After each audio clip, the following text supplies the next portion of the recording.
Welcome to session number 4 of Meditation for Resilient Educators. Thank you for taking the time to come and sit with me, Glenn, and Lori and reflect on the choices, the word choices that we make and the impact it may have on us. Instead of a land acknowledgement, I'd like to challenge us to take responsibility to honor and respect the 4 directions, this land, its water, plants, and animals, and all the ancestors that have walked it before us. So like we do before we sit, it's good to kind of warm up a little bit. So I'd like us to do just some simple stretching exercises. So sit in a position where your spine can be tall and the crown of your head can be reaching up towards the sky or the ceiling, wherever you are. And we're just going to do some simple head and neck tilts. Okay, so let's start with the right ear over to the right shoulder. And then left, and just going back and forth, left to right.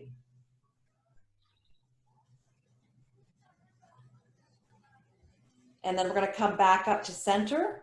And this time we're going to look left and right. So we're going to just turn over to the right and then to the left.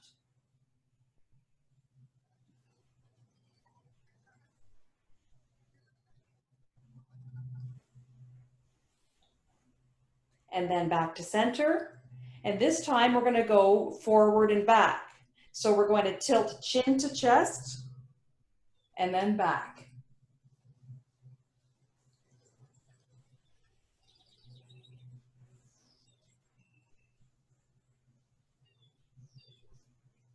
And then back to center.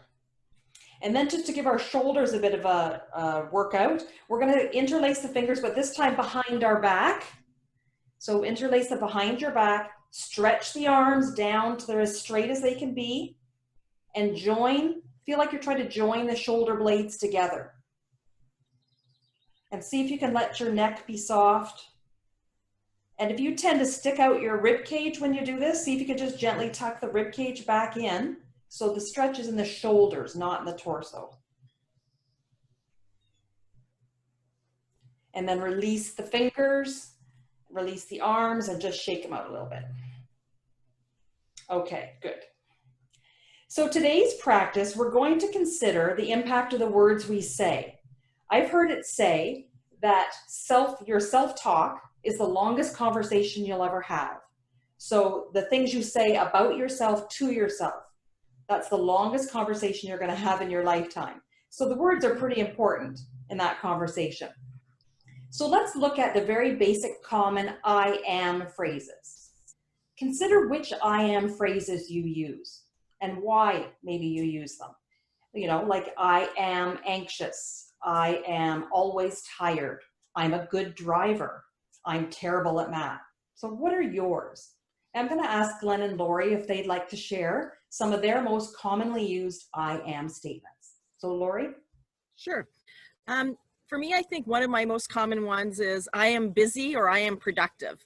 And so like I am productive, like I feel like, you know, I accomplish a lot. You give me something and I will get it done in, you know, before the timeline is due, and I'll get 10 things done, whereas somebody else might only get 2 things done. And so I think, you know, that's a good quality in some ways, but then it's also, for me, it anyways plays against myself, because if I'm not busy, then I feel like I'm not doing well, because I'm not, what am I, I can't just sort of be sometimes, because I've got to be busy or I've got to be productive. And so, so it's great that I can achieve things, but then it goes against me sometimes, and that I can't actually be still and in the moment. Okay, Glenn? Yeah, I was thinking of a couple, and one of them is a little bit similar. Like I can't sit still sometimes. I need to be busy, so I am a busy person too a little bit. But so another one is maybe I'm good at computers, which is pretty much a positive one. And I'll get lots of people want help all the time, but it sometimes can be negative because they came to me and then I can't solve their problem, and it's sort of maybe I'm not so good at that, or am I? So things like that. But that's a couple anyway. Yeah. Interesting. Great. Thank you so much for sharing. So let's consider that how those statements, how they are sort of concrete, how they sort of tell a story. So the story is that you are busy, you are good at computers, and it does tell a story, but is the story already written with those statements, or is there room for growth? So whether it's a positive or a negative statement, are we sort of setting artificial limits by saying, I am these things? And if we phrased it differently, would the outcome be different? That's just, it's something to consider, that even if it's positive or negative, is it setting a limiting belief because we are saying I am? So I'm not recommending we take out every I am, but it's definitely probably beneficial to be aware of which ones we use and if there are limitations being set by it or not. So just something to consider, and we'll kind of work a little bit through it. And what we're going to do now is a visualization meditation, okay? So I'd like us to get sitting in a comfortable position, and in whatever position it is for you that allows you to breathe smoothly and to settle. So whether it's sitting cross-legged like we've done before, sitting in a chair, lying down. So find your position and settle there. Find a position of quiet and calm. Begin by bringing awareness to where your body is in contact with whatever is supporting you. Your cushion, chair, the ground. See if you can allow your weight to become even more heavy, connected to and relaxed into that support.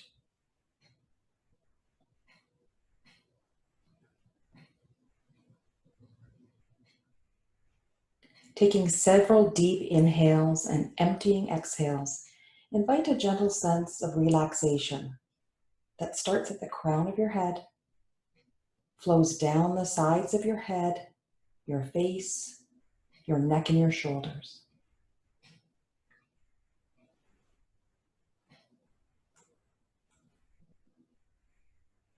Soften any areas of your body where you usually hold tension.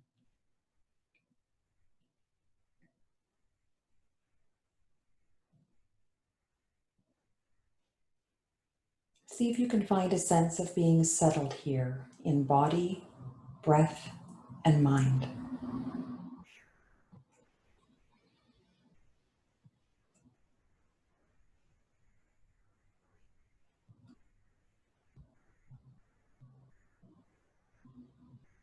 And now let's go on a short journey in our minds.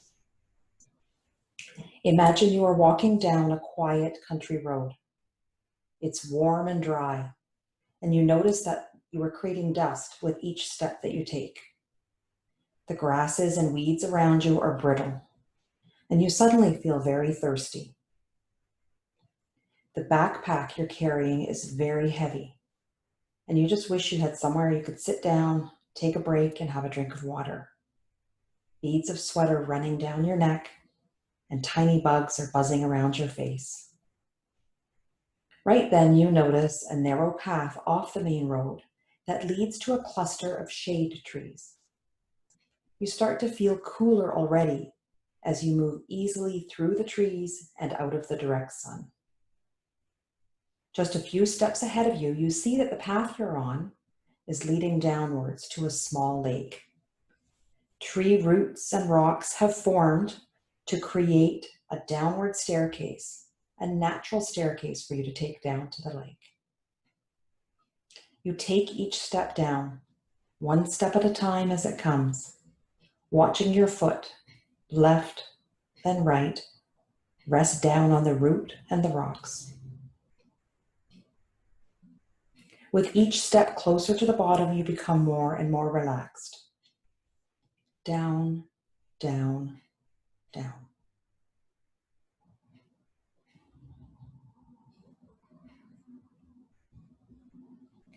Once you reach the bottom of the steps, you find a beautiful handmade wooden bench.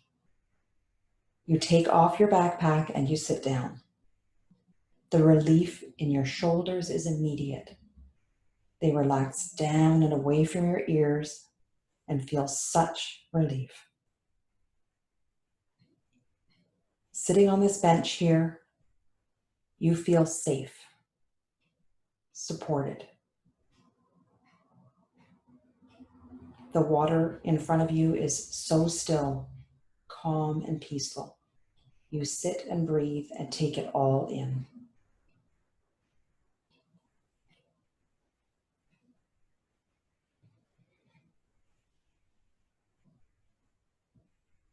You open your backpack to get out your bottle of water, only to find that your pack is filled with rocks.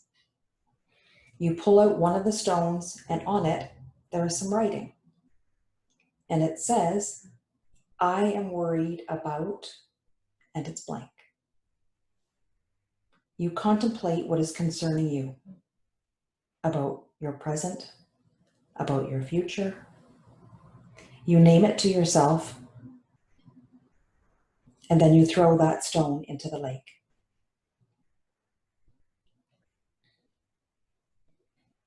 The stone makes a plopping sound, and then it sinks to the bottom.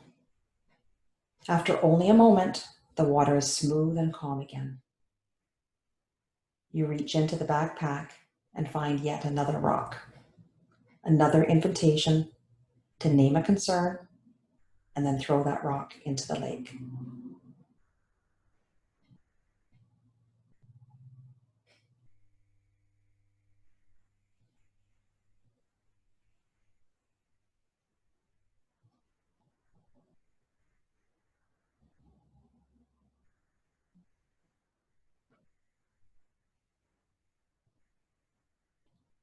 There is a rock for every concern you have, not one more, not one less.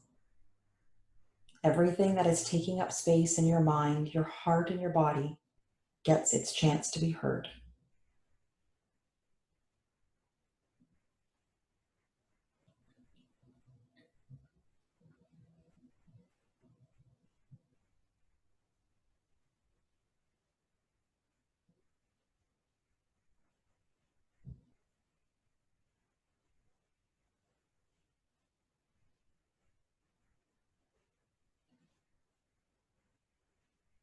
You continue this naming of your concerns and throwing the rocks in until the backpack is empty.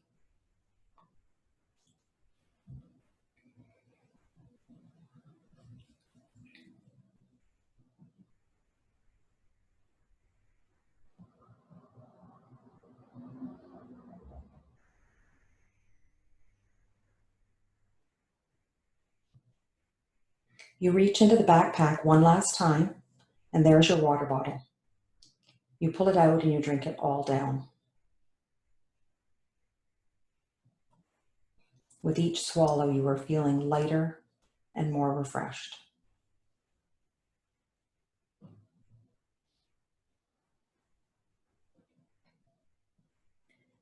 You then stand to go and you face the lake.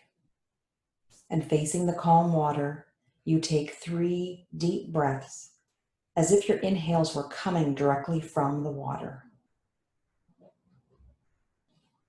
And each cleansing exhale seems to go right back out to the horizon where the water and the sky meet.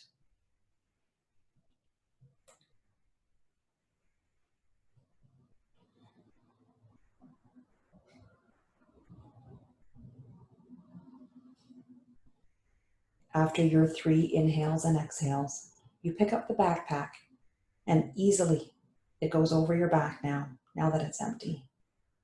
You walk away from the water and back towards the root and rock staircase.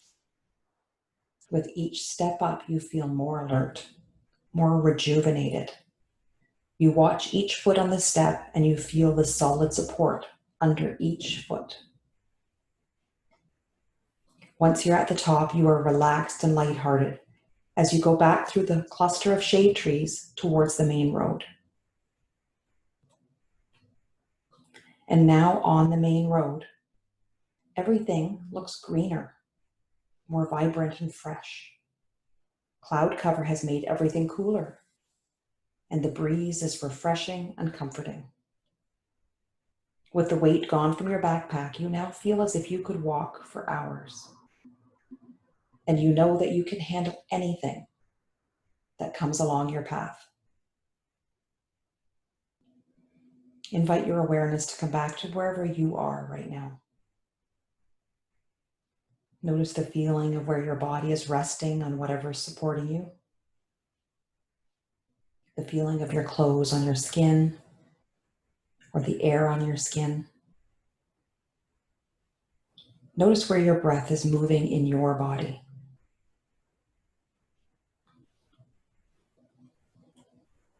When you feel ready, feel free to move or stretch in any way that feels good. And keeping the softness you've just created, when you're ready, you can slowly open your eyes.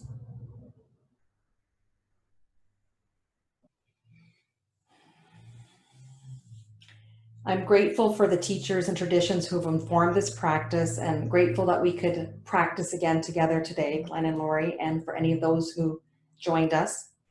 Next time, we're going to talk about sitting with difficult emotions. So I hope you join us then. Share this video with anyone who could benefit from them. This video series, please share it.